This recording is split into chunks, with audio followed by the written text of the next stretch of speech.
Hello, today we will take a closer look at the only successful assassination of a high-ranking officer of the Third Reich.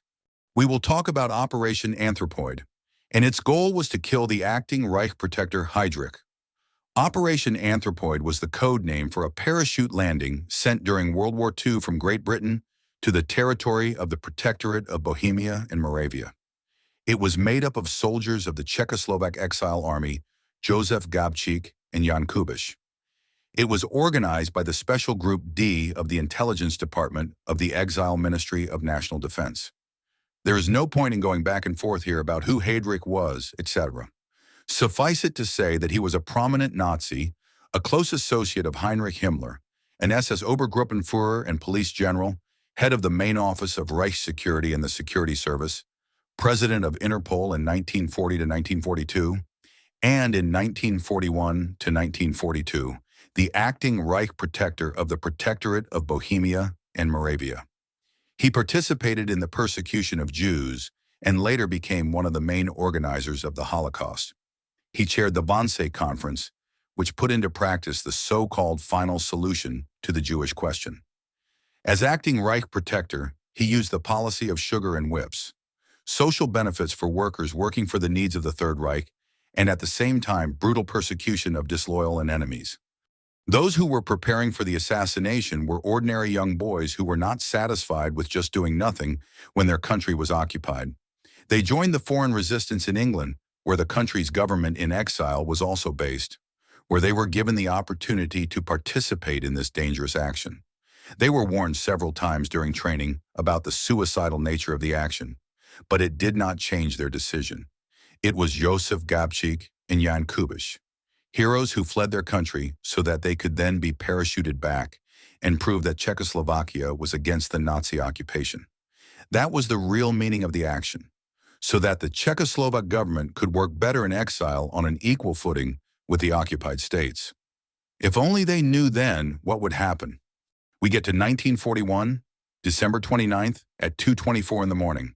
The paratroopers were dropped by an English plane over the Protectorate of Bohemia and Moravia, together with two other groups of Czechoslovak who were supposed to carry out diversionary operations in the territory, Silver A and Silver B. After a bad navigational landing, the paratroopers had to blend in with normal people and establish contact with resistance groups, who were in contact with London and had the task of helping. The so-called resistance provided them with accommodation, false documents, and medical reports of incapacity for work, food stamps, and replacement clothing and equipment. Information about Heydrich's movements in Prague was essential. The key person was František Šafarík, a former student of Zelenka, who regularly provided information about when and how Heydrich was being transported to Prague Castle. As the relevant castle anti-aircraft service, he had freer access to the castle grounds. Thanks to him, the two paratroopers gained an overview of his vehicles and escort. During their stay in Prague, women from the resistance accompanied them to strategic locations, so that they would not be conspicuous to German soldiers. A narrow circle of resistance fighters participated in the planning and preparation. The original orders did not count on the participation of the home resistance, but without its support, it would ultimately have been impossible to carry out either the assassination or the safety net of accommodation for the other airborne groups. Gabčík and Kubiš did not reveal anything about their task to other representatives of the home resistance, but they guessed that an action was being prepared that could have far-reaching consequences for the population. They tried to get the political and military leadership in London to cancel the order for the assassination by radio. However, this did not happen. Gabčík and Kubiš made a number of observations, and using information provided by teacher Zelenka, prepared a plan for the assassination. The attack took place on a sharp right turn from what was then Kirchmajerova Cesta, currently Zenklova Street, to Fee Holešovička Street in Prague-Liban, where Heydrich had been driving his car to his office at Prague Castle every day since Easter, and where his driver had to slow down significantly. On the morning of May 27, Gabčík and Kubiš left Vysočany from the Kotel couple on prepared bicycles. From there, they set off for Holešovice on Kirchmajerova Cesta, where they left their bicycles and headed for the turnoff to Fee Holešovička Street. Gabčík prepared a Sten MK2 submachine gun without a shoulder rest under his coat. Gabčík and Kubiš awaited Heydrich's arrival from about 9 to 10:30. Heydrich spent some time with his family after breakfast, and then drove off in the direction of Prague Castle. The Mercedes 320 Cabriolet B convertible with an open roof was driven by Heydrich's personal chauffeur and head of security Johannes Klein. Heydrich was traveling in the front seat. Gabčík stood in a low position, from where he could watch the approaching vehicle and take an advantageous firing position. Jan Kubiš, standing higher, unscrewed the fuse of a specially prepared bomb and threw it at a passing car. Gabčík tried to shoot Heydrich as the Mercedes approached him, but his machine gun misfired.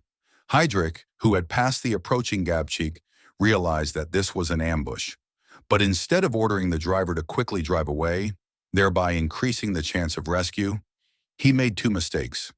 First, he ordered the car to stop, and second, he stood in the car and drew his gun.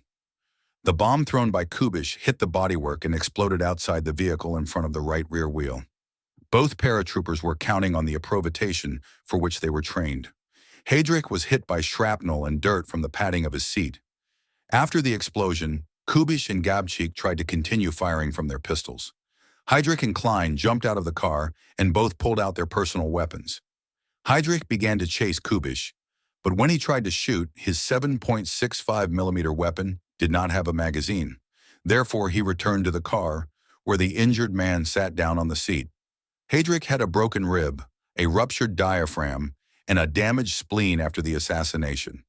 A sheet metal fragment from the seat introduced dirt into his body, with the subsequent development of sepsis. News of the assassination began to spread gradually.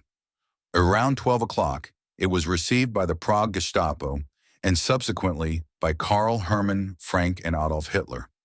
Heydrich fell into a coma on June 3rd and died at 4:30 on June 4th, according to the initial death report, from total sepsis of the body in the Bulovka hospital at the age of 38.